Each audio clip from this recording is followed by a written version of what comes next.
মানুষ সুন্দরের পূজারী। সুন্দর গান, সুন্দর কণ্ঠ, সুন্দর চেহারা, সুন্দর তার কথা বলা, সেই দেখে কিন্তু আমরা আকৃষ্ট হই একজন মানুষের প্রতি।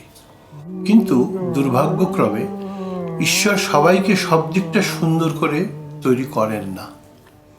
কোনো না কোনো দিকে হয়তো তার কিছু খামতি থেকে যায়, কিন্তু সমস্ত দিক থেকে ব্যালেন্সড, সুন্দর, অপূর্ব এই কথাগুলো বলবার জন্য একবারেই বেরিয়ে আসে এরকম একজন শিল্পী ছিলেন আমাদের প্রসূনদা, স্বর্গীয় প্রসূন বন্দ্যোপাধ্যায়, যার নাম আমি কানে হাত দিয়ে নিচ্ছি।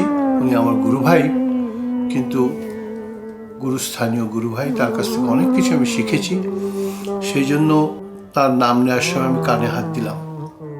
Prasunda was undoubtedly a brilliant singer, but I don't think there are many people living here, many music lovers present today, who would have heard him at his best.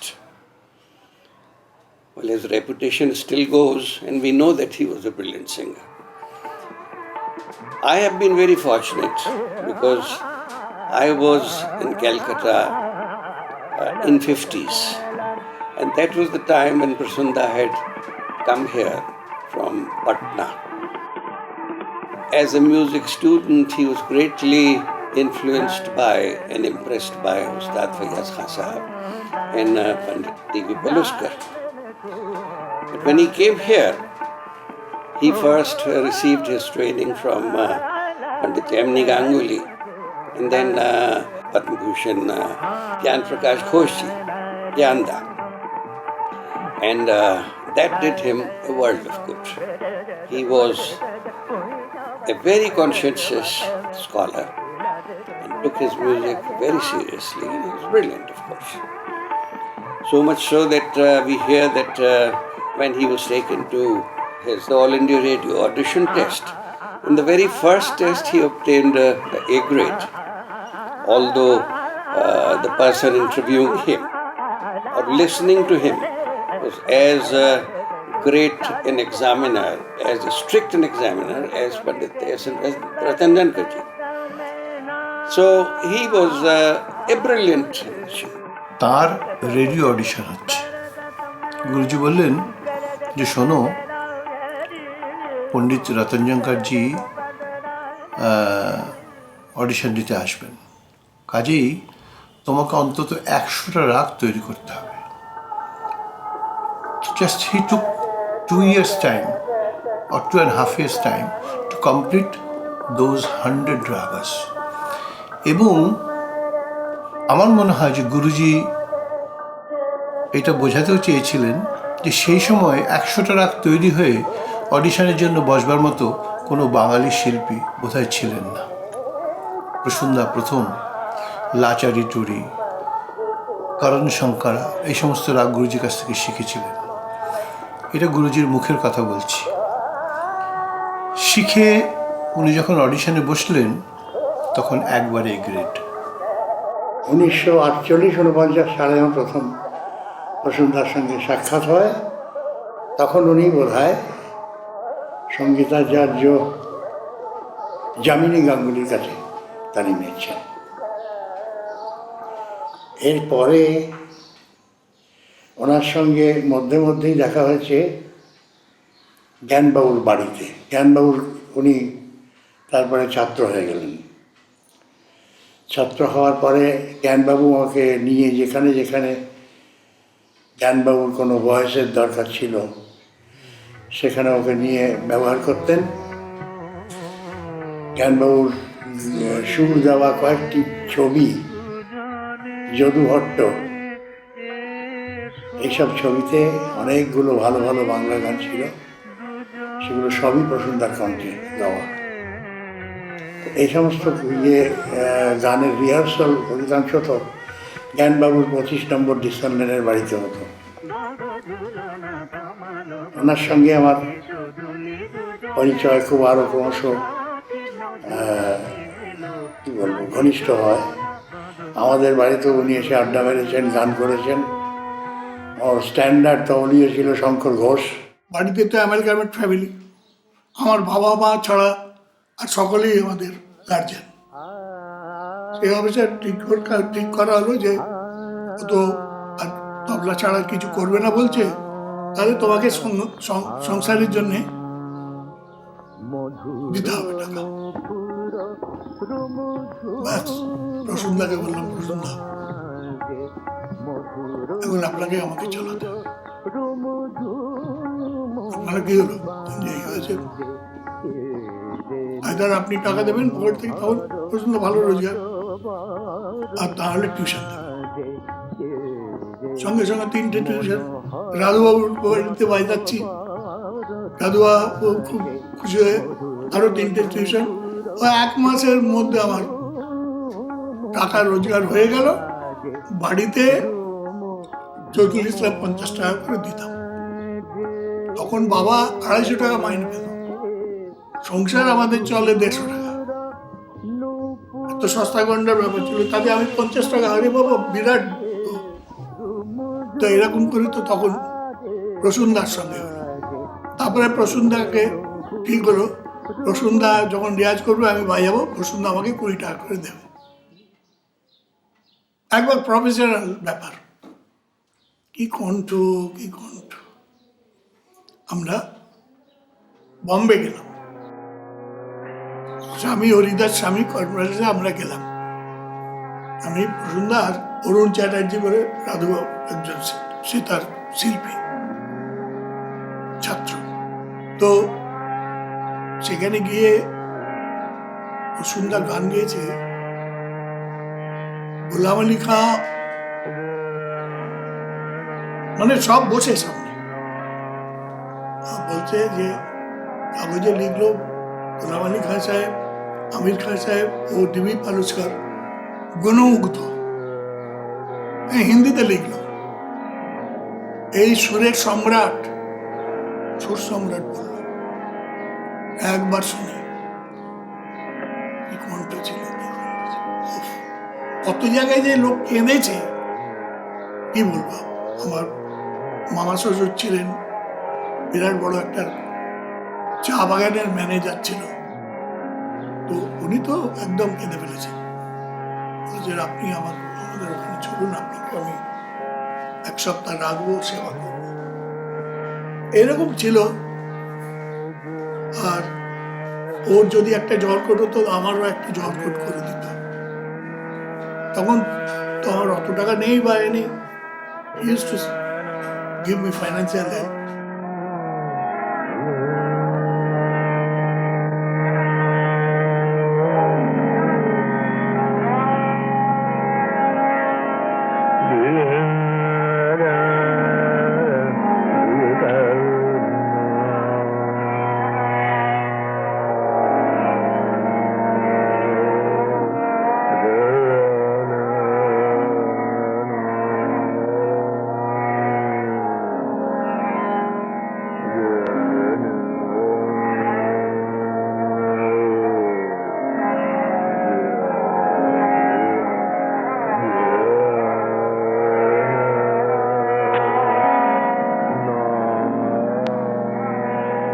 এরা দুজনই আমার সমসাময়িক। আমার চেয়েও প্রসূনবাবু বড় ছিলেন 6 মাসের, আর মীরা বন্দ্যোপাধ্যায় বোধহয় 75 ছোট হবে, 2-3 বছরের ছোট। এই সমসাময়িক বলা যায়। আমার যখন নাম একটু একটু ছড়াচ্ছে তখন কিন্তু প্রসূনবাবুরও নাম বেশ হচ্ছে, মীরা বন্দ্যোপাধ্যায়। প্রসূনবাবু কিন্তু রাতারাতি নাম করে ফেলেছিলেন। এমন কণ্ঠের ঐশ্বর্য ছিল, এইরকম সুকণ্ঠ আমাদের কানে এসেছে কিনা সন্দেহ। বাবা বলতেন যে গেনুর পর, মানে জ্ঞানেন্দ্র প্রসাদ গোস্বামী পর প্রসূনের গলায় সবচেয়ে ভালো। এটা বাবার মত ছিল। অনেকে হয়তো অন্য কথা বলতে পারেন, কিন্তু সত্যি অপূর্ব কণ্ঠস্বর। এই কণ্ঠস্বরের জন্যই ওর খ্যাতি খুব দ্রুত ছড়িয়ে পড়ে। শুধু কণ্ঠস্বর বললে মনে হয় যেন একটা মিডিয়ামের কথা বলছি। কণ্ঠস্বরের সঙ্গে তো তার একটা সৃজন প্রতিভার সমন্বয় থাকে, মানে গায়কী ভঙ্গি। গানটা তো একটা, এটা হচ্ছে আর্ট অফ মিউজিক। গায়কিটাই হচ্ছে আসল শিল্প, সঙ্গীতের শিল্পত্ব। সেটাও কি সুন্দর গুছিয়ে গাইতে পারতেন। একটা গান শুনতেই কত ভালো লাগতো। গান শুধু বন্দিশ, স্থায়ী অন্তরে, তাই কত ভালো লাগতো। আমার সঙ্গে আলাপ পরিশেষে অনেক আগের থেকে এমন হয়েছে যে দুজনই, আমি প্রসূনবাবু এবং মীরা বন্দ্যোপাধ্যায় গান শুনতে গেছি আসরে। ঝংকারে আমির খান প্রোগ্রাম শুনতে গেছি বা গোলাম খান প্রোগ্রাম শুনতে গেছি, ওরাও গেছেন, দেখা হয়েছে, আলাপ পরিচয় হয়েছে, কথাবার্তা হয়েছে। একবার হলো কি, শিলিগুড়িতে একটা কনফারেন্স হয়েছিল 1961 সালে। প্রসূনবাবু নিজে এসছেন আমার বাড়িতে, আমি ছিলাম না। তা বাবার সঙ্গে দেখা, যেরকম অমিবাবু আছেন কি, আপনি কে? আমি প্রসূন বন্দ্যোপাধ্যায়। হ্যাঁ, আরে আরে এসে এসো, ভেতরে এসো, ভেতরে। ওকে আমন্ত্রণ জানাতে এসেছিলাম শিলিগুড়ির কনফারেন্সের পক্ষ থেকে। তবে যাই হোক, আমি রাজি হয়ে গেলাম। আমরা সব গেলাম শিলিগুড়ি। আমাদের গেস্ট হাউসে থাকার ব্যবস্থা হয়েছিল, যে সমস্ত শিল্পীরা গেছিলেন। এখান থেকে কলকাতা থেকে গেছিলেন, সবাইকার কথা মনে পড়ে না, কানন সাহেব, প্রসূনবাবু, আমি, লর্ডন খামোদার, চন্দ্রহানজি, এই আরও 2-1 হয়তো বাদ পড়ে গেল। সব গেছিলাম আমরা। তা আমাদের থাকার ব্যবস্থা করেছে একটা গেস্ট হাউসে, একই ঘরে আমি আর প্রসূনবাবু। আমার আর প্রসূনবাবুর জন্য একটা ঘর ব্যবস্থা হয়েছিল। দিন 5-7 ছিলাম, জমিয়ে আড্ডা। আর আড্ডা মানে গান, গানের মধ্যে দিয়ে হচ্ছে, আদান প্রদান হচ্ছে। একদিন প্রসূনবাবু ভৈরবী ধরেছেন, উনিও সুর দিচ্ছেন, আমিও সুর লাগাচ্ছি, দুজনে। তা খুব আলাপ, মানে একসঙ্গে সাইকেল রিক্সা করে কনফারেন্সে যাচ্ছি, এইরকম ঘনিষ্ঠতা হয়েছিল। গোলাম আলী খান সাহেবের একটা গান আছে, কাফি কানাডার, রে গা রে রে পা,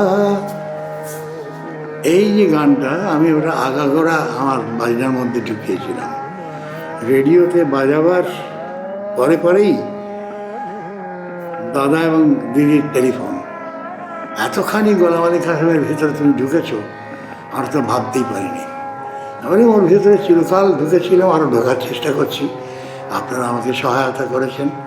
ওই গান জীবনে আর শুনতে পাবো না, আর কোনো গান এরপরে শুনতে ইচ্ছে করে না। ওনার যা ছিল উনি আমাকে অকাতরে দিয়েছেন। তখন লোরেটো স্কুলে পড়তাম, আর লোরেটো স্কুলের পাশ দিয়ে ওই ডিক্সি লেন চলে গেছে প্রাচীর সিনেমার পাশ দিয়ে, এরকম ঘুরে ঘুরে ঘুরে ক্রিক রয়ে চলে যেত। তো আমি ওখান দিয়ে অনেকবার ওখান দিয়ে যাতায়াত করেছি, করতাম, মানে এদিক দিয়ে না গেলে ওদিক দিয়ে যেতাম। আমার মনে আছে ওই বাড়িটাতে হেন সময় নেই যখন কিছু না কিছু বাজছে বা গাওয়া হচ্ছে। ওই বাড়ির পাশ দিয়ে গেলেই একটা হয় তবলা বাজছে, নয় দারিঙ্গি বাজছে, নয় কেউ গাইছে, নয় কিছু হচ্ছে বা হারমোনিয়াম বাজছে, একটা আওয়াজ আসে, মধুর ধ্বনি। হ্যাঁ, আর সামনে এরকম একটা মানে রক মতো ওখানে দাঁড়িয়ে আমরা শুনতাম। বাড়িটার একটা অন্যরকম একটা মাধুর্য ছিল, চেহারা ছিল বাড়িটার। কিন্তু তখন জ্ঞানবাবুকে তাও জানি না, আর কেনই বা তার বাড়ি, তাকে তো কখনো দেখাই যায় না। পরে আর একটু বড় হলাম, তখন ওইখানে যাতায়াত করতে করতে জানলাম যে ওই ডিক্সলেনের বাড়িটা হচ্ছে গিয়ে একটা মহাপীঠস্থান বাংলা তবলার এবং ভারতীয় রাগ সঙ্গীতের। আমরা তো সেটাই তো মানে মজার জিনিস, আমরা প্রসন্নবাবুকে গোড়াতে সিনেমার গায়ক বলে চিনেছিলাম। এই গান মানে বাড়িতে বাড়িতে ঢুকে গেছে ঢুলি ছবিতে। সে মানে লোকে মানে আর ওনার গান তখন উনি বেশ কিছু রাগ প্রধান গান এত বাজারে চড়ে গেছে, এবং তখন ওনাকে কিন্তু মানে অনেকে প্লেব্যাক সিঙ্গার হিসেবে ভাবতো। তার কারণ ছিল উনি ছিল ওরকম, উনি পরে আর করলেন না সেভাবে, কিন্তু গাইলে কিন্তু এটাও সত্যি কথা যে আরও অনেক কিছু রাগ প্রধান অঙ্গের গানের সিনেমা তো পরে হয়েছে, এবং সাংঘাতিক। উনি কিন্তু তখন আমাদের বয়সী, মানে আমরা তো খুব ছোট, আমাদের কাছে কিন্তু তখন উনি ওইটার জন্য ভীষণ গ্ল্যামারাস, যে ওর গলার আওয়াজটা এত সুন্দর, আর এত সুন্দর করে যে মানে একটু রাগিনী সঙ্গীত গাইতে পারে। হ্যাঁ, আমি রাগ প্রধান বলছি না, উনি মানে মানে রাগিনী সঙ্গীতই বলবো, তার কারণ হচ্ছে পুরো এক একটা রাগের যেন বিস্তার হয়ে যাচ্ছে গানটার মধ্যে কথার মাধ্যমে। তো এই গানগুলো আমাদের তখন ভীষণ মুভ করতো, এবং এগুলো শুনতে পেলে মানে যে কোনো সময় হলেই একটা কান টনটন করে উঠতো যে এই গানটা শেষ পর্যন্ত শুনতে হবে। তো এটা ছিল। আর ওনাকে আর এটাও শুনেছিলাম, তখন ওনাকে চোখে চাক্ষুষ করিনি যে উনি নাকি খুব সুদর্শন পুরুষ। এই মানে পাড়ায় পাড়ায় কথা হতো, তো তার আগে শুনেছি উনি নাকি এত সুন্দর, এত হ্যান্ডসাম, যে এরকম। তখন হ্যান্ডসাম মিউজিশিয়ান বলতে 3-4 জনের কথা খুব উঠে আসতো। এক হচ্ছে রবিশঙ্করজি, আর এক হচ্ছে বিলাত খাঁ সাহেব, আর এক হচ্ছে প্রসূনদা। এদের কথা সবসময় বলা হতো যে এরা নাকি এসে স্টেজ ভরিয়ে দেন চেহারা দিয়ে, তারপরে নাকি গান বাজনা আসে। তো এটাও ওনার ছিল। আর রাগ প্রধান গানের এরা রাগ প্রধানকে বলা যেতে পারে প্রায় এমন একটা আপগ্রেডেশন করেছিলেন, যার পরে যে জায়গায় কিন্তু রাগ প্রধান আর পৌঁছলো না, ওই রকম পারফেকশন আর হয়নি। তার কারণ হচ্ছে গিয়ে একটা কথা বলি, রাগ প্রধানের কথা যখন এলো, মানে কেন প্রসূনদার গান এত ভালো লেগেছে, যে উনি কিন্তু অত বড় গুণী, তো উনি কথাটাকে একটু পাশে সরিয়ে উনি অনেক বেশি ছড়াতে পারতেন, সুরটাকে করে অন্যরকম করে দিতে পারতেন। তা কিন্তু উনি যখন রাগ প্রধান গিয়েছেন, উনি কথাটাকে এতখানি নজরে রেখেছেন এবং ওই মেট্রিক্যাল ব্যালেন্সটা রেখেছেন, যার বাইরে উনি দুম করে যাবেন না। ওই যতখানি রয়েছে স্ক্যানশন করে দেখেছেন যে এই কথাটাকে এইভাবে রাখা যায়, এইভাবে বাড়াতে গেলে কথার মর্যাদা কমে যায়। কাজে ওইভাবে করে করে করে করে মনে হবে যেন বাধা গান, কিন্তু সেই বাধা গানটা 2-3বার শোনার পরে মনে হবে এর কেন কোনো শেষই নেই, মানে মজা আমোদের কোনো শেষ নেই, বেড়ে যাচ্ছে সময়। এটা কয়েকবার শোনার পরে বলা যেতে পারে বাঙালি ছোট ছোট ঘুরেছে। কি অপূর্ব, মানে এই গানগুলো কোনোদিন মারা যাবে না। এবং এই গানগুলোকে কিন্তু এখন মনে হয় যেন, মানে সত্যি কথা বলতে কি, আমি প্রায় দেখি মানে যে আকাশে ঝড়ে বাদল, তারপরে আমি তোমারই গাহি। তো এই গানগুলো একটা এখন দেখি নানানভাবে গাওয়া হয়। এটা না করে জ্ঞানবাবুর করা স্বরলিপিটাকে যদি অবজার্ভ করা হয় এবং সেটাকে মেনটেন করা যায়, তাহলে কিন্তু এটা অনেক, মানে রাগ প্রধানের একটা সমস্যা হলো, মানে মানে রাগ প্রধানের ধারাবাহিকতা রক্ষার, যে রাগ প্রধান বলা হচ্ছে, রাগটাই প্রধান, কিন্তু রাগটা প্রধান মানে কিন্তু সেটা মানে শব্দকে শাসন করছে না, মানে কথাকে শাসন করছে না। কাজে এখানে যেহেতু একটা মোটামুটি একটা বন্দেজ করা হয়েছে, সেটাকে যদি নিটোল রাখা যায় তাহলে কিন্তু গানের জীবনী শক্তিটা বাড়ে। তুমি অনেক রকম তান করে করে ওই রাগের অনেক তান করে করে অনেক ফলাতে পারো, কিন্তু ওই কথাটাকে কিন্তু তুমি মানে সেই মজা দিতে পারবে না। তাহলে ওই ওই বলার মধ্যে একটা অদ্ভুত রয়েছে, একটা ঝলক আছে।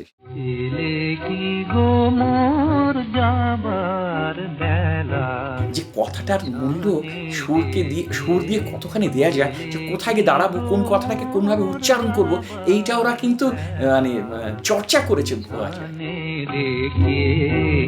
এলে কি সারা দিলে কি শেষে কুহেলি পার ও পার থেকে এলে কি গো মোর যাবার বেলা পিছনে রেখে এলে কি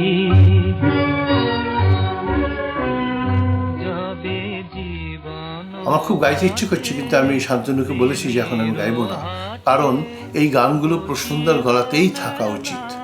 যে গলা শুনলে আজকেও মানুষ বুঝবে, অনেক কথা বলে যেটা বোঝানো যাবে না সেটা একটা গলা লাগালেই বোঝানো যাবে। এবং আমি সেই জন্য হারমোনিয়াম সামনে আছে, তাও আমি শান্তনুকে বলেছি যে আমি গাইবো না, আমি খালি আজকে প্রসন্নদার কথা বলার দিন, আজকে প্রসন্নদাকে মনে করার দিন, আজকে প্রসন্নদাকে দেখার দিন, আজকে এই জন্মদিন উপলক্ষে আমরা সবসময় মনে রাখবো যে আমাদের আদর্শ হচ্ছে কয়েকজন শিল্পীর কণ্ঠ, কয়েকজন শিল্পীর ভক্তি, কয়েকজন শিল্পীর শ্রদ্ধা।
তার কথাবার্তা মানে ইয়ে করবার, ডেলিভার করবার ক্ষমতা, সুরের প্রয়োগ, এগুলো একটা অসাধারণ ছিল।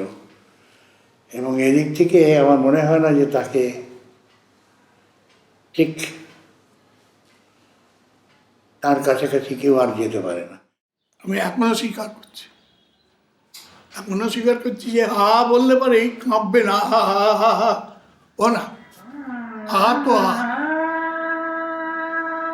একবারে সুরেটা সেটা গুরুজি বলতেন, একমাত্র প্রসূনের আছে যে গান ধরেই মানে গানটা গলাটা খুলেই সা, এবং সেই সাটা একদম সা। গুরুজি বললেন যে না, প্রসূন বলতেন না, উনি বলতেন প্রসূন। ওনার উচ্চারণটা শটা ফয়ের কাছে পৌঁছত, প্রসূন, এবং ভীষণ ভালোবাসতেন, কথায় কথায় শুধু প্রসূন। আমরা প্রথমে বুঝতে পারতাম না যে এত উনি এরকম করেন কেন, পরে বুঝেছি ওনার গান শুনে যে কেন উনি এরকম করেন। যাই হোক, তো আমাদের ছোটোবেলা থেকে আমাদের আদর্শ তৈরি হয়ে গেল গুরুজির কথায় যে আমাদের আদর্শ হচ্ছে প্রসন্নদা, আমাদের প্রসন্নদা হতে হবে, নাহলে হবে না। কিছুই হতে পারেনি সেটা। ওনাকে আমরা অত্যন্ত ভালোবেসেছি, ওনার ভাব ধারা, ওনার কথা বলার উচ্চারণের স্পষ্টতা, সমস্ত গুরুজির কৃতিত্ব আমি বলবো। কারণ গুরুজি যেভাবে আমাদের শিক্ষা দিতেন, কিন্তু ওই যে বললাম যে গুরুর কৃতিত্ব থেকে শিষ্যের কৃতিত্ব বেড়ে যায় যখন সে গুরুর জিনিসটা গ্রহণ করে। প্রসন্নদার এদিক থেকে একজন আইডিয়াল মানুষ ছিলেন। বিশেষত্ব এইটা ছিল যে অত্যন্ত সুরে গান এবং অত্যন্ত ইমোশনালি চার্জড ডেলিভারি। একই গান, তার delivery makes it a different song every time. যেভাবে যেটুকু গান করে গেছেন প্রত্যেকবার he touched human hearts every time. এখন পর্যন্ত he stays back in my memory as a sweet natural singer, যিনি গান নিয়ে কোনো মারামারি করেননি, গান গেয়ে গেছেন নিজের মতন। গান একটা হচ্ছে শেখা জিনিস, আর আরেকটা হচ্ছে মনে কিভাবে তার ছবি দেখতে পাচ্ছি। প্রথম যখন আমার সেই দিনটার কথা মনে আছে যে একটা খেয়াল গান হলো দরবারির আগে, এবং প্রসঙ্গক্রমে বলি সেই দিনের দরবারির আগের সুন্দর গানের সুরমণ্ডলটা আমার হাতে মেলানো ছিল। উনি আমাকে দিয়ে বলছেন, ভায়া তুমি একটু মিলিয়ে দেবে। দেখুন, কথা বলতে বলতে এখনো আমার ঠিক লোম খাড়া হয়ে গেল। এরকম একজন সজ্জন মানুষ, কখনো তার মুখে কখনো কারোর নিন্দা শুনিনি, কোনোদিনও না যে এই গানটা ভালো লাগেনি। উনি বললে বলতেন, হ্যাঁ ভালোই, বুঝলে ভালোই, সব অনেক দিকটাই বেশিরভাগ ভালো দেখলাম, এরকম ধরনের কথা বলতেন। তো যাই হোক, তো সেই আসরে দরবারি হয়ে যাওয়ার পরে উনি আমাদের অনুরোধে, আমাদের সকলের অনুরোধে বললেন যে আমি একটা ছায়ানট রাগের একটা গান শোনাচ্ছি। উনি বললেন না যে কাজী নজরুল ইসলামের গান শোনাচ্ছি, বললেন ছায়ানটের একটা গান শোনাচ্ছি, শূন্যই বুকে পাখি মোরা। শুনতে শুনতে বিশ্বাস করুন, এই গানের কিন্তু আমার রেকর্ড আছে, ছবিতে গেয়েছি এবং অন্যান্য জায়গায় গেয়েছি, এবং লোকে আমাকে খুব প্রশংসা করেছে এই গানটি আমার নাকি ভাল লাগে লোকের। কিন্তু বিশ্বাস করুন বলছি যে এই গান যখন প্রসন্নর কাছে প্রথমে শুনলাম, কেমন যেন চোখ থেকে টস করে জল পড়ে গেল, টেরও পেলাম না। এবং তখন আমার চারদিকে মোটামুটি গান টান হয়, সবাই আমাকে চেনেন টেনেন। তার পরবর্তীকালে প্রশ্ন এলো, তাহলে গান মানে কি? গান মানে কি ছায়ানট? গান মানে কি তিনতাল? গান মানে কি কথা? গান মানে হচ্ছে আত্মা থেকে সরাসরি আরেকটা আত্মাকে ছোঁয়ার চেষ্টা। সেই জায়গাটাতে কিন্তু প্রসন্ন বাদশা ছিলেন, রাজা ছিলেন, এবং অনেক কচকচানি বা বিদ্যা বা অনেক তালিম, এই সবার ঊর্ধ্বে গিয়ে উনি একদম ডাইরেক্ট মানুষের মনকে ধরে, যেটাকে বলে যে একেবারে মানে ডুগডুগি বাজাবার মতো, মনটাকে যেন নাড়িয়ে দেওয়ার মতো, সেই জায়গাটায় কিন্তু প্রসন্নর মতো আমাদের দেশে খুব কম শিল্পী আছেন, আমি এরকম শুনিনি। এবারে বলি তার মানুষ সম্বন্ধে কথা, কথা কম এবং ভীষণ মৃতভাষী, আর চেহারা যে কোনো সময় যে কোনো নায়কের চরিত্রে উনি অভিনয় করেছেন এবং অসাধারণ করেছেন। কিন্তু নায়কের চরিত্রে ওনাকে যে কোনো সময় খাড় করিয়ে দিলে এটা বলা মুশকিল ছিল যে উত্তম কুমারকে লোক বেশি দেখবে না প্রসন্নদাকে বেশি দেখবে। চেহারা এরকমই একটা অসাধারণ চেহারার মধ্যে একটা লালিত্য ছিল। বিহারের মানুষ, কিন্তু বিহারের বিশেষ করে পাটনার, যেখানে রাগ সঙ্গীতের একটা ঐতিহ্য তৈরি হয়েছিল, সমস্ত শিল্পীরা গিয়ে গাইতেন, সেইখানে প্রসন্নদা শুনে রেয়াজ করে ওখান থেকে এসে কলকাতায় গুরুজির সঙ্গে যোগাযোগ, তারপরে তালিম। সেরকমই ছিল প্রসন্নদার বাড়িতে পাটনায়। ওদের বাড়িতে গিয়ে 10-12 দিন করে থেকে আসতাম। কোনো কিছু নেই, ট্রেনে চড়ে পড়লাম, ওদের বাড়িতে চলে গেলাম, প্রসন্নদা আছে জানে, ওখানে চলে গেলাম।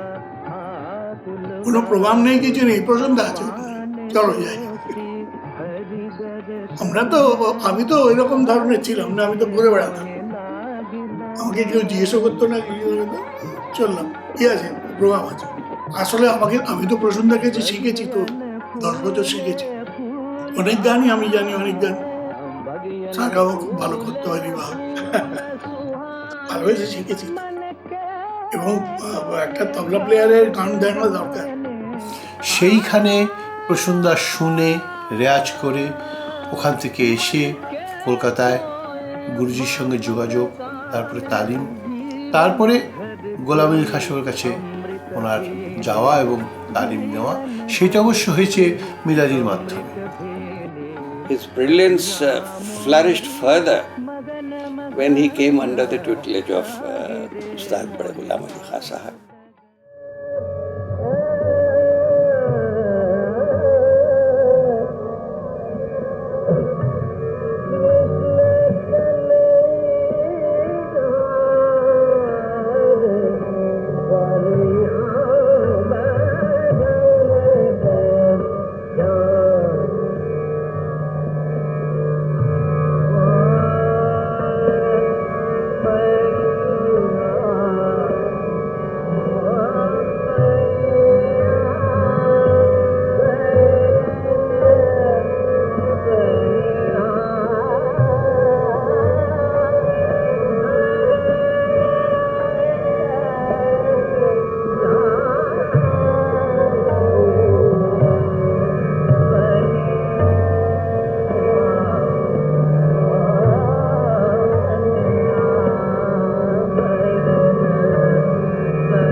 তবে সব থেকে বড় কথা হলো যে যে আওয়াজটা লাগালি কেউ ওটা হু হু করে উঠত।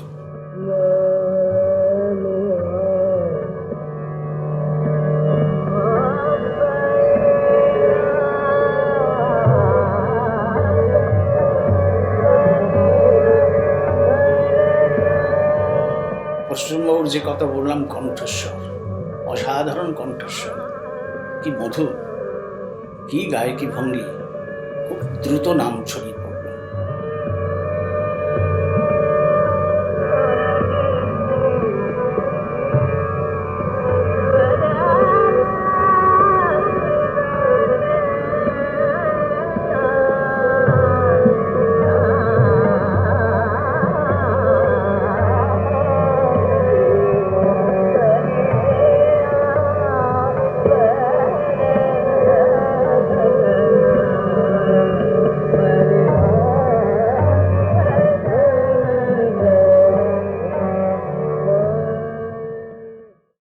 কি অসাধারণ গলার একটা নার্মিয়াত যেটাকে বলে, ফ্লেক্সিবিলিটি। ঠুমরি অঙ্গের যেটা উস্তাদ বরকত আলী খান সাহেবের কন্ট্রিবিউশন, যে অঙ্গের যেগুলোকে আমি টেকনিক্যাল নাম বলবো না, যে ছবি উনি সুরের ছবি যেটা উনি আঁকতেন, গানগুলো এখনো প্রত্যেকের শোনা উচিত। সত্যি কথা বলতে কি যে আমরা আমাদের মধ্যে বাংলার মধ্যে যে সমস্ত শিল্পীকে আমরা পেয়েছি, তাদের মধ্যে সব থেকে এফেক্টিভ যদি কোনো মেল সিঙ্গার পেয়ে থাকি তাহলে প্রসন্দা এফেক্টিভ। আর প্রসন্দার মধ্যে সেরকমই একটা গুটিয়ে থাকা একটা কি বলবো একটা ফুল, সম্পূর্ণ ব্লসম নয় কিন্তু সুন্দর গন্ধ বেরোচ্ছে, একটা সুন্দর মাধুরী তার, একটা সুন্দর লালিত্য তার, সেই কণ্ঠের অধিকারী ছিলেন প্রসন্দা। আমাদের যতই দিন যাক না কেন প্রসন্দার গান আমাদের কানের মধ্যে সবসময় থাকবে। আমার একবার জামিনী হলো যে ভোর, আমি এখানে গিয়েছিলাম এসআরএতে, লোকে শুনে আমাকে এসে বললো যে এরকম গান শুনিনি। আমি তখন ভাবলাম যে প্রসন্দা কেন এখনো অসুস্থ হয়ে রয়েছেন, কেন প্রসন্দা এখনো এই গানটা গেয়ে দেখাচ্ছেন না যে অজয়টা কিছুই গাইতে পারে। মানে যামিনী হলো যে ভোর যেভাবে উনি গেয়েছেন, যেভাবে মনের মধ্যে মানে প্রত্যেকটা কথা, আহা হা কি বলছেন, মধুনা ফুরাতে কেন পোহালয় মধুনিশা। একটা কথাই বলবো যে গানের কথার দিকে যত্ন নেওয়ার জন্য ভারতের ইতিহাসে প্রথম বলেছেন জ্ঞানপ্রকাশ ঘোষ, যে কোনো কথা, যে কোনো ভাষার কথা, এবং তাকে রূপ দেওয়ার ক্ষেত্রে যাদের আমি আদর্শ বলে মানি তার মধ্যে প্রসন্দা একজন। কারণ মধু না ফুরাতে কেন পোহালয়ে মধুনিশা, একটি জন্মে বুঝি মেটে না প্রাণের তৃষা। কি সুন্দর করে বলেছেন। এবং আমাকে সবাই বলে যে তুমি কথার দিকে তুমি যত্ন নিতে চেষ্টা করো, সম্পূর্ণ কৃতিত্ব আমার গুরুজির। তবে আমি এটাও বলবো যে গানের অলঙ্করণ এবং গানের সৌন্দর্যের জন্য ভারতের ইতিহাসে উস্তাদ বড় গোলাম আলী খাঁ সাহেবের নামের আগে কোনো নাম এখনো পর্যন্ত নেই। উস্তাদ বড় গোলাম আলী খাঁ সাহেব এবং উস্তাদ বরকত আলী খাঁ সাহেব, এই দুজনের নির্যাস বাংলা ভাষায় যদি কেউ প্রকাশ করে থাকেন বা থাকতে পারেন বা সেই যোগ্যতা অর্জন করে থাকেন, তিনি হচ্ছেন প্রসন্ন। আমি ওনার আত্মাকে শত শত প্রণাম জানাই। Everybody who listened to him used to say that he is a brilliant Patiala Gharana singer. And people were, they were falling for him. There was a time, at one time. And I still remember as a young man, Shoilinda, Miradi's father, used to have a number of soirees at his house. And Prasunda was also there always. So we used to enjoy music, enjoy Prasunda's company. He was, apart from being a very brilliant, handsome musician, he was a handsome individual. Very impressive and great, fun-loving person who used to have a lot of fun, always enjoyed jokes, and was a wonderful company as well, and a very nice human being indeed, very nice. He was one of the towering personalities of West Bengal, and when he did leave us, 97, it was a great loss.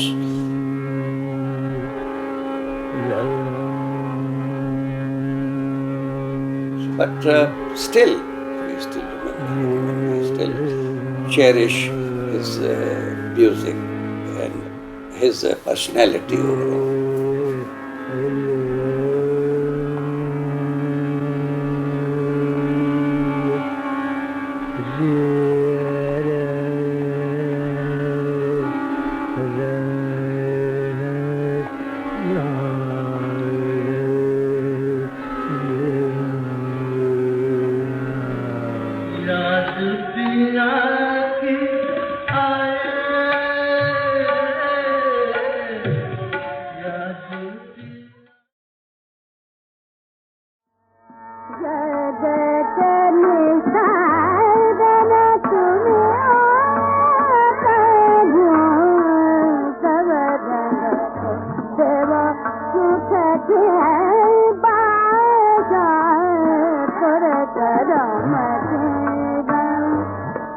প্রসন্নদার সম্বন্ধে কথা বলতে গিয়ে যার কথা একটা অন্য মূল্যবোধ থেকে মনে আসে, তিনি আর কেউ না, তিনি তার স্ত্রী শ্রীমতী মীরা বন্দ্যোপাধ্যায়, আমাদের বাংলার প্রথম সর্বভারতীয় ক্ষেত্রে একজন পরিচিতা শিল্পী।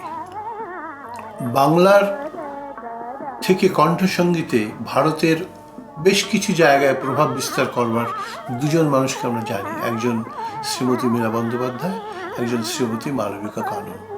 ওর নামও সঙ্গে এসে পড়ে, কারণ না আসলে ঠিক মীরাদির নামটা সম্পূর্ণ হয় না। এই মীরাদি একটা দৃঢ়তা, একটা ওজনদার মহিলা কণ্ঠসঙ্গীত শিল্পী হিসেবে প্রথম পরিচিতা হন। সেই সময় কিন্তু আমাদের হীরাবাই বড়দেকর গাইছেন, সরস্বতী রানে গাইছেন, মানিক ভার্মা গাইছেন, কিন্তু মীরাদি সুরমণ্ডলটা নিয়ে যখন বসলেন তখন মনে হলো যে she made a stamp of our style of singing, অর্থাৎ গোলাম আলী খাঁ সাহেবের পাটিয়ালা স্টাইলের যে একটা টিপিক্যালিজম, যে খাঁ সাহেবের দৃঢ়তা, হ্যাঁ আমি আছি, আমার অস্তিত্ব আছে, আমি হারিয়ে যাইনি, আমি গান করছি, এই যে দৃঢ়তা, এটা কিন্তু মীরাদির গানে অনেক বেশি ছিল। এটা কিন্তু প্রসন্নদার গানের সঙ্গে তুলনীয় নয় এবং অন্য কোনো শিল্পীর সঙ্গেই প্রায় তুলনীয় নয়। মীরাদির সেই দৃঢ়তাটা ছিল এবং সেই দৃঢ়তা মীরাদিকে মীরা বন্দ্যোপাধ্যায় করেছিলেন। এবং আজকেও যদি সুবদ্ধ সঙ্গীতের রেকর্ডগুলো শোনেন, নিশ্চয়ই যখন আমরা কথা বলছি এদের সম্বন্ধে, তখন ওদের গান আমরা শুনছি এবং ভাবছি যে কি অসাধারণ গান গেয়েছেন মীরাদি। এবং আমি ওদের শিষ্য সমান, আমার ছাত্র সমান। মীরাদিও আমার গুরু বোন নন, কিন্তু মিরাদি আমার ওস্তাদজির সঙ্গে যেরকম সম্পর্ক ছিল, ওর সঙ্গে আমার একটা গভীর একটা প্রায় পুত্রবৎ সম্পর্ক ছিল। এবং আমাকে উনি কীরকম সমস্ত কথা বলে আশীর্বাদ করেছেন সেগুলো আমি মুখ দিয়ে উচ্চারণ করতে পারবো না, আমার ক্ষমতাও নেই। তবে একটা কথা বলবো যে আমি মিরাদির সঙ্গে অনেকবার বহু অনুষ্ঠানে গিয়েছি, মানে ওনার দেহরক্ষীর কাজ করেছি, ওনার সঙ্গে হারমোনিয়াম বাজিয়েছি, ওনার সঙ্গে একসঙ্গে ট্রেনে সফর করেছি।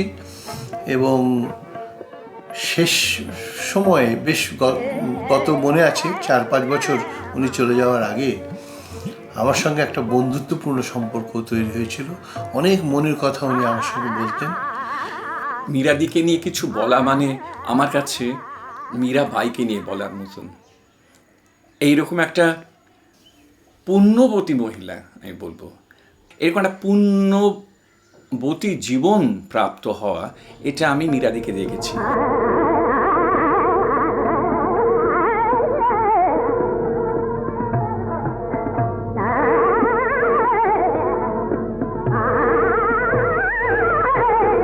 ছয়ের দশক 7-এর দশক তো অসাধারণ গলা তখন ওর। আমাদের প্রায় ধারণাই হয়ে গিয়েছিল যে পাটিয়ালা এমনই একটা ঘরানা যার বাইরে বেরোনো মুশকিল। মানে কেউ if you wanted to be entertained, if you wanted to know what khayal is, if you wanted to know what thumri is, যেটা গোলাম আলী খান সাহেব সে সময় গাইছেন অসাধারণভাবে, তখন মানুষের পক্ষে বোঝা মুশকিল যে বাইরে কোথায় যাব। এবং অসাধারণ বলা যেতে পারে অলংকৃত একটা সঙ্গীত শাস্ত্র বোঝাতো, যে কত রকম কিছু ঘটে যাচ্ছে গলার কারণে। এবং সেই বন্দিশের জন্য বটে, তালিমের জন্য বটে, এবং শিল্পীদের জন্য বটে, সব মিলিয়ে একটা টোটাল অ্যারেঞ্জমেন্ট একটা।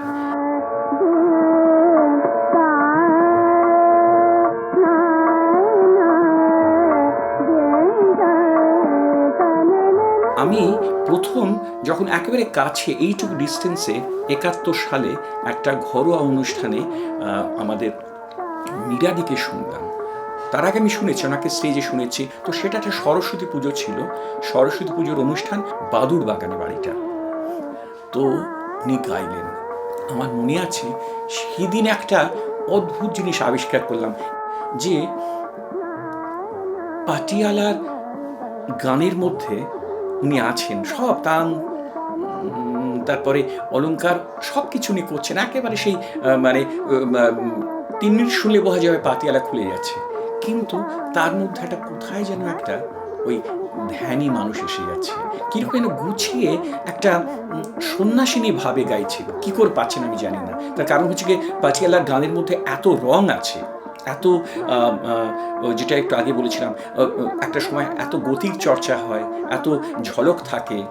আর মীরাদিরও চমৎকার গমক ছিল, সুন্দর, সেই সময় অপূর্ব গমক ছিল। হ্যাঁ, কিন্তু আমি দেখলাম উনি সংযত করে সেই হলক বা গমকের তানের মধ্যে না গিয়ে উনি আস্তে আস্তে করে বিস্তার করছেন।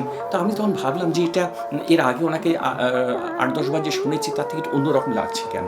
তো লাগছে, তাতে আমি বুঝলাম যে উনি সেই সময় একটু একটু একটু একটু করে একটা পাটিয়ালার পুরো তৈয়ারির মধ্যে একটা বলা যেতে পারে মগ্নতাও নিয়ে আসছেন। এইটা কিন্তু আমি পরে নজর করেছি, কৌশিক খানারা যখন গাইলেন সুরের সঙ্গীত সংসদে আমাদের প্রসূনদা, তার মতো কিন্তু এসে গিয়েছিল। অর্থাৎ এরা মানে পুরো পাটিয়ালা বললে যেমন একটা ওস্তাদের জিনিস বোঝায়, যে একটা ওস্তাদি এবং নানান রকম রং এবং ফুলঝুরি এবং গানের একটা মানে গলা যা কিছু করা সম্ভব এবং মেধা যা কিছু করা সম্ভব, তারই একটা যেন কন্টিনিউয়াস ওভারফ্লো। কিন্তু উনি তার মধ্যে কোথায় যেন একটা যাকে বলা যায়, এটা গানের অর্থে বলছি না, এটা শব্দের অর্থে বলছি, একটা পকড় আনলেন, যে আমি এখানে এটাকে বাঁধবো, এইখানে বেঁধে এখান থেকে এইভাবে চলবো, ওখান থেকে ওখানে চলবো। এইটা কিন্তু পরবর্তীকালে আমি প্রসূনদার তো দেখেইছিলাম, মীরাদিরও আমি দেখলাম, যখন উনি পরের দিকে ওনার আমি কৌশিক কানাড়া শুনেছিলাম, ওনার আমি একবার একটা ভৈরবী শুনেছিলাম, মানে খেয়াল ভৈরবী। আমার শুনে মনে হলো যে এই অদ্ভুত, এ তো নিজেকেও আস্তে আস্তে মেলছেন এই গানের মধ্যে, কি করে হচ্ছে সেটা আমি তখন ভাবতে শুরু করি। কয়েকবারই 70s বেশ কয়েকটা অনুষ্ঠানে গিয়ে আমি দেখলাম যে উনি তখন অন্য মহিলা যারা আছেন, আমি নাম করতে চাই না, যারা খুব তান তৈরি করে ভীষণ একটা কি বলা যেতে পারে আসর জমিয়ে রেখেছেন। হ্যাঁ, আমি দেখতে শুরু করলাম যে মীরাদি যেন সরে আসছেন একটা ভাবের জগতে। এই পাটিয়ালাকে প্রায় কোচড়ে নিয়ে উনি একটা অন্য অন্তর্জগতে চলে গেলেন। এইটা আমার চোখে পড়েছিল। পরে যখন আমি ওনার রেকর্ড শুনলাম আরও মন দিয়ে, যেসব গানগুলো ছিল আর কি, সেগুলো তাতে আমি দেখলাম যে ওনার কিন্তু গানের একটা যাত্রা আছে। একটা জায়গাতে উনি শুরু করেছেন কি তৈরি ওনার প্রথম দিকের গান আমি জানি, কারণ 6 দশকের গান শুনলে বোঝা যেত যে উনি যে কোনো মহলকে একেবারে মাত করে দিতে পারতেন শুধু গলা দিয়ে। কিন্তু আস্তে আস্তে আস্তে আস্তে উনি কিন্তু একটা সাধিকা রূপ নিলেন গানে।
আর একটা জিনিস যেটা আমার মীরাদি সম্পর্কে না বললেই নয়, ওনার গলার একটা অপূর্ব আওয়াজ ছিল। এই গলার আওয়াজ কিন্তু আমাদের খুব বেশি মহিলা সঙ্গীতজ্ঞরা আমি দেখিনি আমাদের এই বঙ্গের দিকে। উনি গলার আওয়াজ লাগালেই মনে হতো যে মীরা বন্দ্যোপাধ্যায় এসে গেছেন। এটা মানে অ্যানাউন্স না করে যদি রেডিওতে প্রোগ্রাম আসতো আর উনি যদি আকার ধ্বনি দিতেন, বোঝা যেত মীরা বন্দ্যোপাধ্যায় গাইছেন। এই ধ্বনিটা মারাত্মক ছিল এবং সেই ধ্বনির ওজন ছিল এবং দুদিকেই শেপটা ছিল গোলাকার, অর্থাৎ মানে কোনো জায়গাতে কোনো খোঁচ বেরোতো না। উনি নরম করে যে গাইছেন তা না, গলার আওয়াজটাই যেটা মানে যা শেষ কথা বলা যায় বড়েগুলো আমি খাঁ সাহেব, গলা আলাদা করে ওনাকে ছোঁয়াতে হয় না, গলাটা খুললেই ওটা ওই জায়গায় পৌঁছে যায় এবং ওইভাবে পৌঁছয়, যার মধ্যে কোনো ধাক্কা নেই, কোনো মানে খোঁচ নেই, কোনো কাটা কাটা ভাব নেই। আর ঠিক সেরকমই তো আমার কাছে একটা সময় ওনার গানের আওয়াজটা, আমি কিছুদিন আগে ওনার কতগুলো ক্যাসেট শুনছিলাম সিডি, তাতে আমি দেখলাম আগেকারই রেকর্ড তো বুঝতে পারছিলাম যে গলার এই যে গলা খোলার সঙ্গে ওগুলো পড়ে না, গলা এতক্ষণ গেয়েছে এবার গলাটা গরম হলো। আমি মীরাদিকে সবসময় দেখেছি গলা গরম হয়ে খুলছে, বাড়িতে রেয়াজ করেছেন বলে কি না জানি না, কিন্তু যেই উনি লাগাচ্ছেন প্রথম ধ্বনিটা বুঝতে পারছি গলাটা তৈরি হয়ে এসছে একেবারে গরম হয়ে। আর সুন্দর মেয়েলি গলা, সুন্দর যাকে বলে নারী কণ্ঠ, কিন্তু তার মধ্যে কোথাও যেন একটা ওজনদারি ছিল, গলা করে টানতেন, কি সুন্দর। আমার সৌভাগ্য হয়েছিল ওনাকে একবার টেলিভিশনে ইন্টারভিউ করার। তো সে সময় ওনার গলা খুব খারাপ, শরীর খুব খারাপ, পা চলে না, তো উনি বলেন না আমি যাবো তোমার এই অনুষ্ঠানে, আমি আসবো আর তোমার সঙ্গে কথা বলবো। তো ওই প্রোগ্রামটাতে আমার মনে আছে যখন উনি এলেন, আমি ওনাকে বলছি আপনি হারমোনিয়ামও রাখবেন যদি একটু গান আপনি গাইতে পারেন। উনি বললেন আমি কি গাইতে পারবো, আমার তো গলা একদম খারাপ। তাই আমি বললাম যে জানি, যদি মনে হয় নাহলে আমি আপনাকে রিকোয়েস্ট করবো না, যদি মনে হয়। তো কথা বলতে বলতে বলতে বলতে বলতে এক জায়গায় এসে উনি বললেন, তুমি আমাকে একটা গানের কথা বলেছিলে তো, আমার গলা যদিও খুব খারাপ এখন অবস্থা, তবু আমি একটু গাইবো বলে উনি একটু বোধহয় বেহাগ গেয়েছিলেন নাকি ইয়ামান গেয়েছিলেন। কি সুন্দর গাইলেন ওইটুকু সময়ের মধ্যে, বড় জোর 3 থেকে 4 মিনিট, এত সুন্দর একটা আওয়াজ তৈরি করে দিলেন। তখন ওনার গলা নেমে আসছে, শরীর খারাপ, বয়স হয়ে গেছে, সেই রেয়াজ চর্চা চলে গেছে। আর তারপরে তো প্রসূনদা চলে যাওয়ার পর উনি এত বিলগ্ন হয়ে গেলেন, মানে বলা যেতে পারে প্রায় জীবন থেকে, যে নিজের মধ্যেই থাকতেন। তো এই অন্তর্মুখী মানুষটা কি করে ওই আওয়াজটা বার করলো, এটা আমার কাছে একটা খুব ধন্দে ফেললো আমাকে। পরে বুঝেছিলাম, মানে মনেও হয়েছিল যখন ওনার কথা ভাবি, যখন উনি চলে গেলেন তখন সবগুলো যখন মাথায় আসছিল, একটা জিনিস যে উনি অন্তর্মুখী ছিলেন বলে উনি বাইরে কতটা কি দেখাতে হবে তার একটা মাপ তৈরি করেছিলেন। আর সবচেয়ে বড় কথা, উনি, এটা আমি একেবারে নিঃসন্দেহে বলবো, উনি এবং আমাদের প্রসূনদা এরা গোলাম আলী খাঁ সাহেবের কাছ থেকে একেবারে নিচোড় নিয়েছিলেন পাটিয়া। ওরা যা শিখেছেন এটা আর কোনোদিন কেউ শিখতে পারবে না। তার কারণ হচ্ছে গিয়ে সামনে বসে এই যে রেওয়াজ এবং শোনা, এই নিচোড় যে ওরা নিয়েছিলেন, এইটার প্রতিফলন কিন্তু আমি মুহুর্মুহ ওদের গানের মধ্যে পেতাম, মুহুর্মুহ পেতাম। গুরুমার যেটা সব থেকে বড় কথা ছিল সেটা হচ্ছে গুরুমা মেয়েদের মধ্যে পাতিয়ালা ঘরানার গান যতটা আয়ত্ত করেছিলেন ততটা আর কেউ করেননি। আয়ত্ত করতে গিয়ে পাতিয়ালা ঘরানার পাওয়ারফুল বা ভায়োলেন্ট এক্সিকিউশনসগুলো উনি অনেকখানি নরম করে এনেছিলেন, যাতে একটা মেয়ের কণ্ঠে যে জিনিসটা পুরুষের গলায় শোনায়, মানুষকে করে, ওনার কণ্ঠে সেটা যাতে এমনভাবেই সেটা প্রয়োগ হয়েছিল তার, যাতে লোকে সেটা ইজিলি নিয়েছিল। ওনার কাছেও আমি অনেকগুলো অস্থায়ী, বিশেষ করে মালকোষের আস্থায় শিখেছি। মীরা বন্দ্যোপাধ্যায়ের সঙ্গে সে আমার গোড়ার থেকেই আলাপ পরিচয় ছিল, কিন্তু বেশি ঘনিষ্ঠতা হয় পরের দিকে। উনি মারা যাবার 3-4 বছর আগে আমার প্রত্যেকটি অনুষ্ঠান, প্রত্যেকটি প্রোগ্রাম শুনতে আসতেন, এত আগ্রহ ছিল। গান সম্বন্ধে বলি, মীরা বন্দ্যোপাধ্যায়ের বৈশিষ্ট্য হচ্ছে গানের একটা বাঁধুনি ছিল, একটা আঁটো বাঁধুনি যাকে বলে, কম্প্যাক্টনেস, এটা মীরা বন্দ্যোপাধ্যায়ের মধ্যে ছিল। গানের কোথাও কোনো চটুল বা চুটকি বা হালকা কোনো সুরের প্রয়োগ করতেন না। এত সেন্স, এত সজীব ছিল যে একটা গানের ভারসাম্য কীভাবে রাখতে হয় গায়িকীর আগাগোড়া, সেটা মীরা বন্দ্যোপাধ্যায়ের মধ্যে ছিল। আর অনেক উপাদানও ছিল, বৈচিত্র্য ছিল। আমি খুব মনোযোগ সহকারে মীরা বন্দ্যোপাধ্যায়ের গান শুনতাম, শুনবার মতো গান, বেশ উঁচু দরের, খুব গায়িকাকে বলা যায় যে বেশ সমৃদ্ধ গায়িকা, উচ্চ মার্গের গায়িকা, গানও ভালো ছিল, খুব নাম করেছিলেন। মীরা বন্দ্যোপাধ্যায়, সে সময় মীরা বন্দ্যোপাধ্যায় আর মালবিকা কানন চলে এলেন, কিন্তু দুজনের দুরকম। মীরাদি বাবা সঙ্গে আমার বাবার খুব হৃদ্যতা ছিল। তো 1952-তে ঝঙ্কার মিউজিক সার্কেল বলে একটা গুরুজির 25 নম্বর ডিকশনারি এটা ছিল। তো সেইখানে মীরাদি জাজ হয়ে এসেছিল। তো হঠাৎ আমাকে বললো যে তুই তো এত ভালোবাসো বাজাস, আমার সঙ্গে যদি একটু আসিস বাজাতে। আমি যে আরে বাবা, আমি তো ওইটা খুঁজছিলাম যে কে আমাকে একটু সুযোগ দেবে, তুমি যদি দাও তোমাকে তো বলতে আমার ভয় লাগছিল, তুমি এত বড় একটা আর্টিস্ট। তাহলে তখন সেই এতে যেতে থাকলাম। তারপরে অ্যাডেড একটা অ্যাট্রাকশন ছিল যে ডাবল ডিমের অমলেট দেবে, ওরা তোকে আমি ডাবল ডিমের অমলেট খাওয়াবো, তুই এরকম কখনো খাসনি। ওইটা মানে মীরাদির গানের সঙ্গে রেয়াজের চেয়েও কখন আমাকে অমলেটটা দেবে সেইটা আর কি। তো আমি প্রায় 9টা নাগাদ গিয়ে পৌঁছে যেতাম, আর মীরাদি একদম কানপুরা হারমোনিয়াম নিয়ে বসে আছে। তো সেই শুরু হলো যাওয়া। কি গান, তোকে কি বলবো, কি গলা ছিল, পুরে সর্বনাশ, কি গলা ছিল। তারপরে থেকে মীরাদির গান প্রায় যে জায়গায় হয়েছে সব জায়গায় আমি বাজিয়েছি। মীরাদির গান যখন বিয়ের 3 দিন আগে ঠিক 3 দিন আগে তো আমরা টাটানগরে 3 দিন ছিলাম। কি গান কি গান কি গান! একটা জায়গায় একটা থালা রাখা রয়েছে, সেখানে লোকে পয়সা ফেলছে। তখন আমাকে মিরাদি বলছে, আরে কি হবে রে? আমি যে ওই পরে তুলে নেওয়া হবে, এখন তুমি গান করো। তা এটা করে তারপর ফিরে এলাম। ফিরে এসে সেই দিনই মিরাদি পিড়িতে বসলো। মানে আর মজা হচ্ছে যে কি মানে একটা রোয়াবি একটা ব্যাপার ছিল যে কারুকে কেয়ার করে না।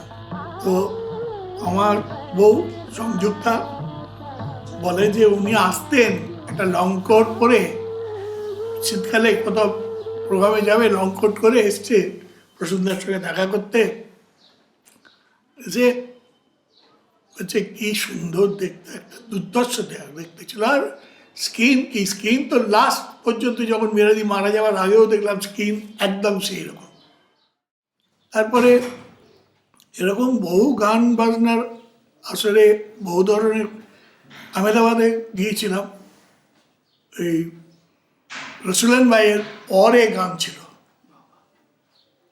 রসুলান ভাই ওই রকম গেয়ে গেলেন, তারপরে একটা কিছু ছোটোখাটো সেতার টেতার ছিল, তারপরে মিরাদি গেয়েছে আর আমি বাজালাম ফাটাফাটি ফাটাফাটি, কিচ্ছু বলবো না। মানে 2 ঘন্টা গেয়েছে, তাতেও লোক ছাড়ছে না। এরকম ছিল মিরাদির ব্যাপার। আর মিরাদি all over India very famous ছিল। সব রকম গান গাইতো, আর খুব লয়দার ছিল, খুব লয়দার ছিল। মানে অ্যাপ্রক্সিমেট টিআই করতো, একবারে এসে গঁত করে পড়তো। Miradi was one of the sweetest persons I have ever come across. She was a musician par excellence in her days, and I again go back to the old days, 1950s, when I came to Calcutta. She was sleek, very charming, very impressive, young female singer from Bengal, and sensational, absolutely sensational. At that time, the kind of effects that she used to create in the conferences was, I think, unparalleled. Everybody was absolutely floored listening to her. আমি আমি ইয়েতে কলা মন্দিরে রবীন্দ্র সদনের প্রোগ্রামে শুনেছি এই তানগুলো, সাংঘাতিক তান। মানে ওই যেটা বিলাত খাসা মজা করে বলতেন জমিন আসমান তান, ঠিক সেই জিনিস শুনে অসম্ভব। এবং এটা গোলাম আলী খান সাহেবের সামনে বসে না শিখলে জিনিস করাই যায় না, সেইটা ওনার আমি খেয়াল করেছি। এই তালিমটা আমার মনে হয় গোলাম আলী খান সাহেবের। কারণ গোলাম আলী খান সাহেব খুব অক্লেশে, প্রায় মানে কথা বলার ভঙ্গিতে এই সপ্তাহ থেকে ও সবের টানে চলে যেতেন। আমি ওইদিকে আর কি কোথাও একটা আমি শেখাতাম স্কুলটায়। তো ওই স্কুলে হঠাৎ মিরাদির বাবা এসছেন, এই শোন তুই চল, তোকে গোলাম আলী খান সাহেবের সঙ্গে বাজাতে হবে। Personality, penetration, and the presence of a performer, lady performer, মিরাদি যা ছিল এটা অসাধারণ। এবং আমি ছাড়বো না, আমি এটা করবো, উস্তাদ এটা এভাবে গাইতে না, আমাকে এটা গাইতে হবে, এই যে জিনিসটা, এটা বিরাট ব্যাপার ছিল মিরাদির মধ্যে। তারপরে খুব সুন্দর করে একটা বানাউট ছিল, সেটা উনি দিয়ে খুব সুন্দর করে কথাগুলোকে ঘুরিয়ে ঘুরিয়ে ঘুরিয়ে ঘুরিয়ে পূর্ণ করতেন। সুর কিন্তু অপেক্ষায় থাকে শব্দের একটা কোথাও কোনো স্তরে।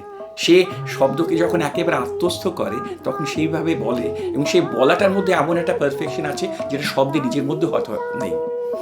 এইটা আমি এই ওস্তাদিটা বোধহয় পড়তেছিল আমাদের দিদির মধ্যে। এত সুন্দর করে মিষ্টি করে মাধুর্য দিয়ে বলতেন, গলায় মাধুর্য তো কোনো শেষ ছিল না, কিন্তু গলার আওয়াজটা ছিল, সেই আওয়াজটাকে সংযত করতেন দরকার মতো।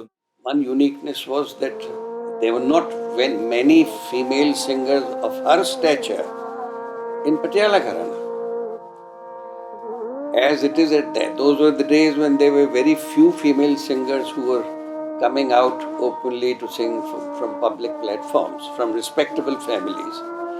She was one of the pioneers also. But besides that, on her own right, she was a very, very fine, very impressive singer. So she created a sensation, and I remember those days. এই ক্লাসিক্যালের এই যে জায়গাটা এরা ধরে রেখেছিল এবং আমাদের ভীষণ সমীহ ছিল এদের প্রতি তখন, যে এদের গান হলে যেতে হবে। যেমন একটা নাম থাকে না, এই নাম কোনো আসরে থাকলে আমরা ভাবি টিকিট কেটে যাবো বা শুনতে যেতেই হবে যেমন করে হোক, হ্যাঁ। তো আমি যখন যাতায়াত করা শুরু করলাম ক্লাসিক্যাল প্রোগ্রামে, তখন কিন্তু মীরাদি একেবারে টপ অফ দ্য ওয়ার্ল্ড, ভীষণ সম্মান পান। কত দক্ষিণা পেতেন আমি জানি না, কিন্তু ওনার জন্য লোকেরা দাঁড়িয়ে টিকিট কাটতো, শুনবার জন্য বসে থাকতো। তার আগের আসর হয়ে যাওয়ার পরে চট করে চা খেয়ে এসে একেবারে জমিয়ে বসতো শুনবার জন্য। এবার মীরাদির সঙ্গে প্রসূন দাস তো একটা লটঘট হলো। তো ওই শ্যামলের বাড়ি কাছে ছিল, শ্যামলের বাড়িতে গিয়ে মিট করতো, দেখা সাক্ষাৎ হতো। আর বাকি প্রসূনদা আমাকে একটা চিঠি দিল, বলে এটা মীরাকে দিয়ে। চিঠি চালাচালি হতো, ফোনও তো করতে পারতো না। ফোন করলে পরেই তো ওর বাবা ছিল, ওর বাবা তো প্রসূনদাকে মানে এগ্রি করেননি মানে কি ওই রকমভাবে প্রেম করে বিয়ে করার তখন চল ছিল না। তো যাই হোক, দুজনেই গাইয়ে এটাতে ওনার অমত ছিল। তো যাই হোক, আমাকে একটা চিঠি দিল, দোতলা বাসে করে যাচ্ছি, ওই চিঠিটা ছুটু দিয়ে ওটাকে খুলে পড়ে নিলাম, ভালো করে পড়ে নিলাম। বাহ, বেশ সুন্দর, ভালো লাগলো। নেবে একটা পানের দোকান থেকে আবার আটা নিয়ে একটুখানি জুড়ে দিলাম, মীরাদিকে দিলাম। আরে এটা একটু জল মনে হচ্ছে, আমি যে আমার রুমালে একটু জল পড়ে গিয়েছিল, মুখ মুছিছিলাম, ঘাম, ঘাম খুলে পড়লো। তারপরে আমাকে দিয়ে দিল, এটা দিতে হবে। আবার ওপরে উঠলাম দোতলা বাসে, আবার খুলে পড়লাম। তো ছেলে মেয়েরা কিরকমভাবে, আমরা তো তখনও প্রেম করিনি। এই যে প্রেম করতে গেলে কী ধরনের চিঠি লিখতে হয় সেটাও একটা তালিম পাওয়া গেল। তো গিয়ে প্রসূনদাকে দিয়ে দিলাম। প্রসূনদাও তাই বলছে যে কি এটা তো ভিজে আমি যে ওই আমার একই কথা, রুমালে জল ছিল। প্রসূনদা অন্য একটা ঘরে গেল, গিয়ে পরবর্তীকালে বলেছিলাম, হ্যাঁ তোরা আমাদের চিঠি পড়েছিস? সে প্রসূনদা তো হেসে একবারে, প্রসূনদা হেসেছে, মীরাদেবী হাসছিল, তুই তো জানি এইরকম বোকা ছেলে। And then when she married Prasunda, then it was Bengal #1 singing couple. And both of them really made a wonderful couple, extremely popular, extremely capable, and extremely charming. Everybody loved them. প্রসূনদার সঙ্গে মীরাদির বিয়ে হলো, আমরা খুব হই হাল্লা করলাম। তারপরে আমি যেভাবে আমার দিন গিয়েছে, ওনাদের দুজনের সঙ্গে বেশি যোগাযোগ ছিল না। কিন্তু একদিন ওদের ধরে এনে আমার কাশীপুরের কোয়ার্টার্সে সারাদিন রেখে দিলাম। ওরা সারাদিন ধরে গান করলেন, শুধুই বাংলা গান, প্রসূনদা আর মীরাদি। আমার একটা ভালো রেকর্ডার ছিল, টেপ রেকর্ডার ফেরোগ্রাফের, সেটাতে সমস্ত রেকর্ড করা ছিল যথারীতি। সেসবগুলো আমাদের যা মেনটেন্যান্সের ব্যবস্থা, কোথায় হারিয়ে গেছে জানি না, এখন বুক চাপড়াই। The day-long recording session was of course followed by a conventional biryani and everything. আর প্রসূনবাবু আর মীরা বন্দ্যোপাধ্যায়ের যে পার্থক্য সেটা বলি, দুজনেই তো পরের দিকে পাতিয়ালা ঘরের শিক্ষা নিয়েছিলেন, কিন্তু দুজনের কারোর মধ্যে একেবারে বিশুদ্ধভাবে পাতিয়ালা ছিল না, কারোর মধ্যেই ছিল না। প্রসূনবাবুরটা প্রসূনবাবুর মতো হতো, পাতিয়ালাকে ভিত্তি করলেও প্রসূনবাবুর মতো হতো, মীরা বন্দ্যোপাধ্যায় ঠিক মীরা বন্দ্যোপাধ্যায় হতো। প্রসূনবাবুর গান আর মীরা বন্দ্যোপাধ্যায়ের গান এক ছিল না, যদিও পাতিয়ালা। এর একটা স্বকীয়তা ছিল, এরও একটা স্বকীয়তা ছিল। সত্যিকারের ভালো গান। এই গান তো এখনকার দিনের সঙ্গীত শিক্ষার্থীরা, সঙ্গীত অনুরাগীরা শুনতে পাচ্ছে না। আমি জানি না এদের রেকর্ড সংগৃহীত হয়ে আছে কিনা, যদি থাকে খুব ভালো, শোনা উচিত, তাহলে তো হারিয়ে যাবে। জিওমেট্রিটা, তানের একটা জিওমেট্রি আছে, জ্যামিতি আছে, সেটাকে অবিশ্বাস করা যায় না। কীভাবে সে উঠবে, কোনভাবে যাবে, কোত্থেকে যাবে, কোথায় দাঁড়াবে, কোত্থেকে ফেরত আসবে, এগুলো তো অন্য জিনিস, এগুলো শুধু চর্চা করে হবে না। এটা ওনার মধ্যে ছিল। কিন্তু সেই মানুষটাই মানে এন্ড অফ দ্য 70s থেকে আমি দেখছি আস্তে আস্তে আস্তে ভাবালু গায়িকা হয়ে যাচ্ছেন, মন্ময় গায়িকা হয়ে যাচ্ছেন। কেন হলেন? এবং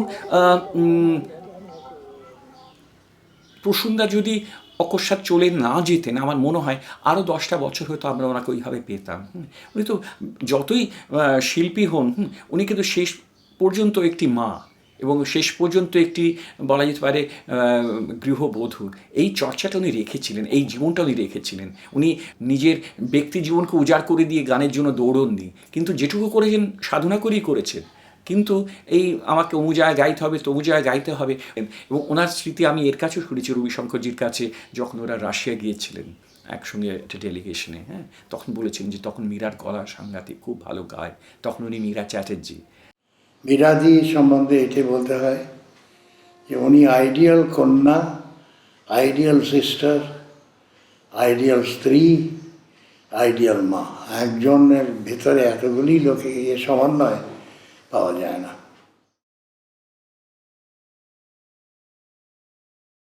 What I really liked about Meeradi very much, that she was so supportive. Anyone who was just wanting to take to the platform, take up this profession, this career, she was so encouraging, so loving, so pushing everybody, that everybody loved her. And I can't remember in some of my functions where I brought her. I remember, in fact, once I was presenting a program at G.T. Birla Sabhakar to explain the greatness of Ustad Bade Ghulam Ali Khan Sahab. So she was the one who came and inaugurated the whole thing and talked about Khan Sahab and talked about it. And she started crying. It was so touching. And she was so nice. She was so...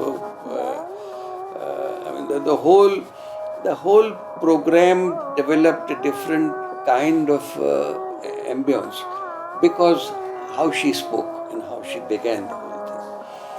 So she was a marvelous person, and I would not hesitate to say that she's the kind of human being I will always miss.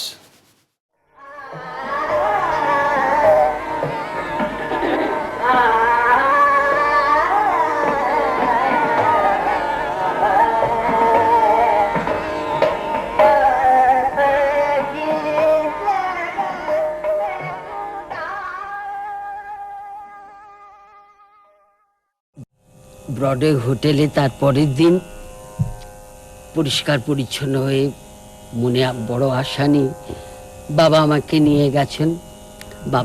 আমার বাবা যা হিন্দি বলতেন,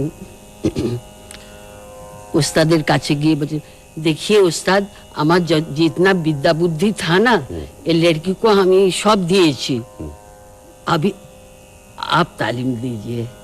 দেখছি আমার উস্তাদের সেই কম্বিনেশনটা যেই করছেন, জয়জয়ন্তী, উস্তাদের চোখ দিয়ে জল পড়ছে। তা আমি ভাবলাম, তখন তো আমার কম বয়স, রাগ শুনে একটা চোখে জল আসা তখন আসেনি। পরে সেটা উপলব্ধি করলাম, আহা, এই যে রে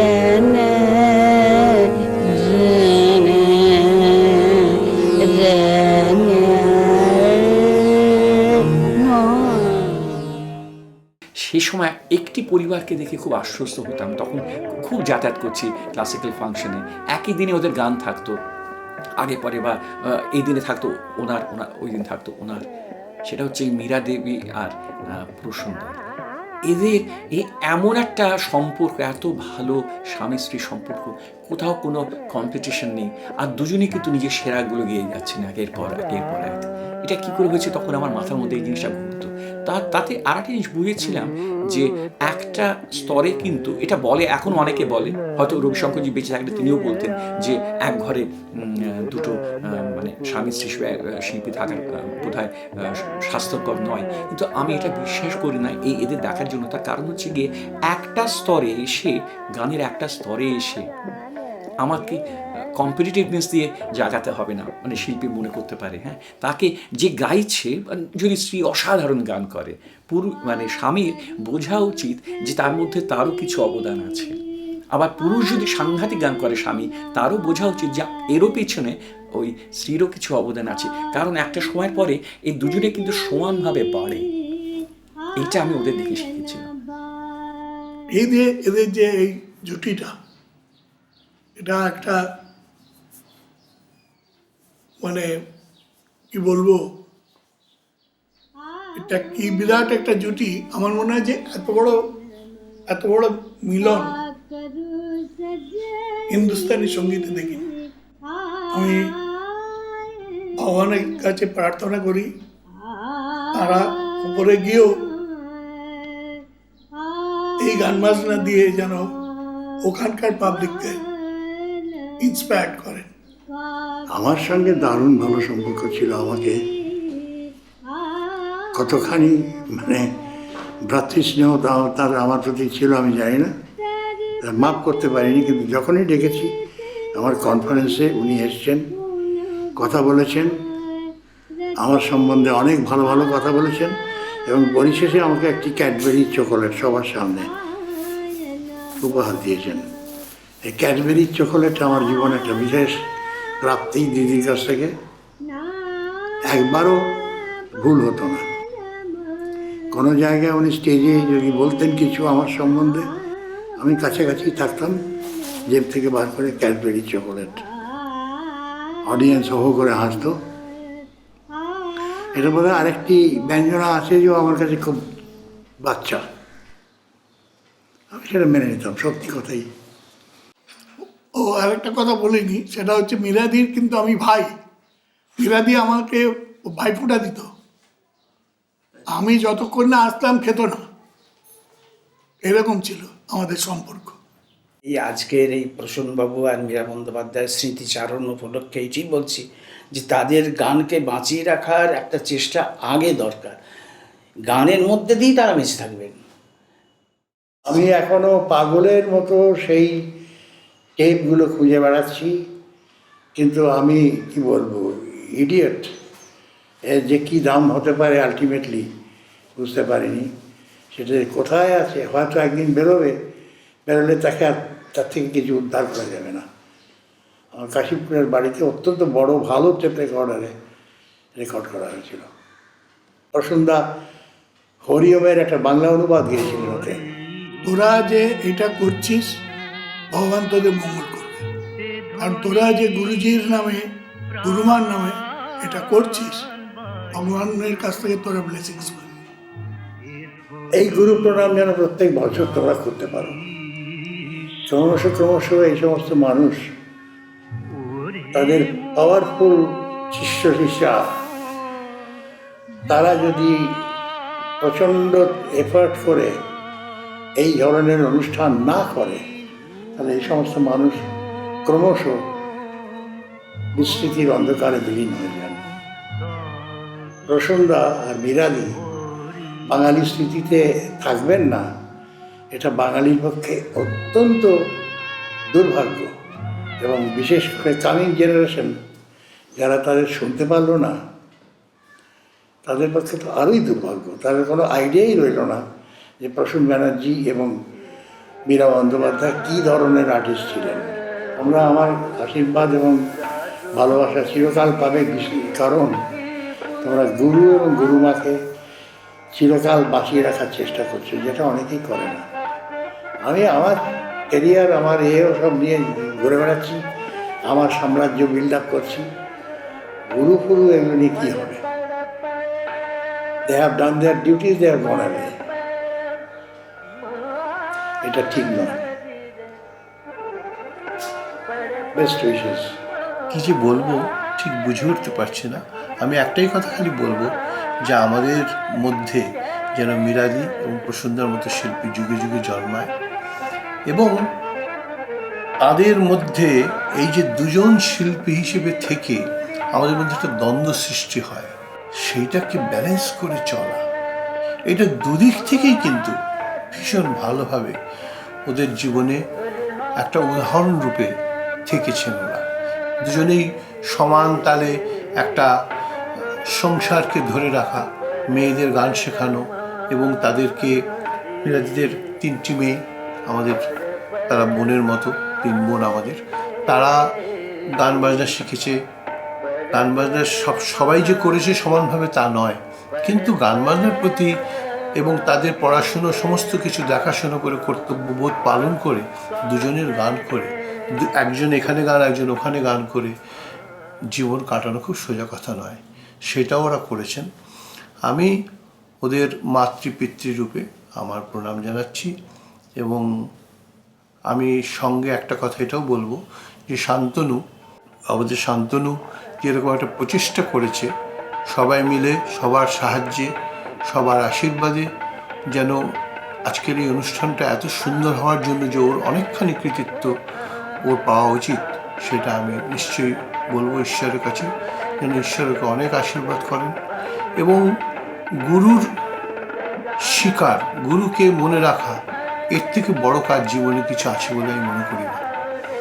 আমি আমার জীবনের প্রতি নিঃশ্বাসে আমার গুরু জ্ঞানপ্রকাশ ঘোষকে মনে করি, এবং উনি জন্মেছিলেন বলে আজকে প্রসন্দা, মিরাজি ওরা ডাইরেক্ট ছাত্র নন বটে, কিন্তু গুরুজিকে উনি অত্যন্ত গুরুর মতোই মানতেন। এবং সবাই, শুধু গান নয়, গান তবলা, গুরুজির তো মূল বিষয় তবলা, কিন্তু গান, তবলা, মনুষ্যত্ব, খেলাধুলো, পড়াশুনো, ছবি, সমস্ত মিলিয়ে জ্ঞানপ্রকাশ ঘোষের কথা আজকে না বললে প্রসন্দার কথা বলা সম্পূর্ণ হবে না।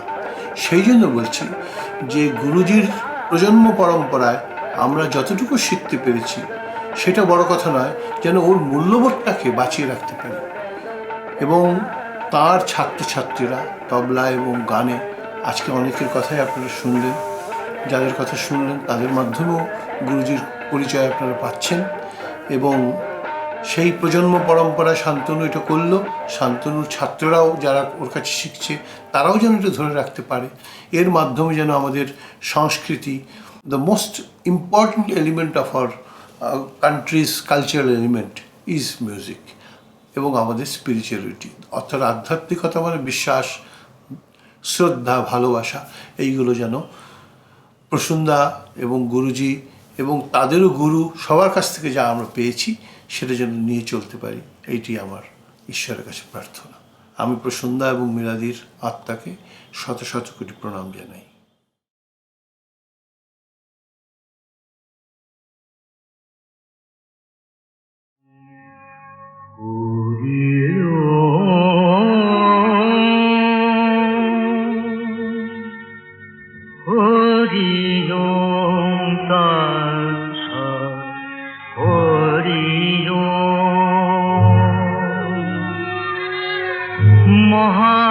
মহামন্ত্র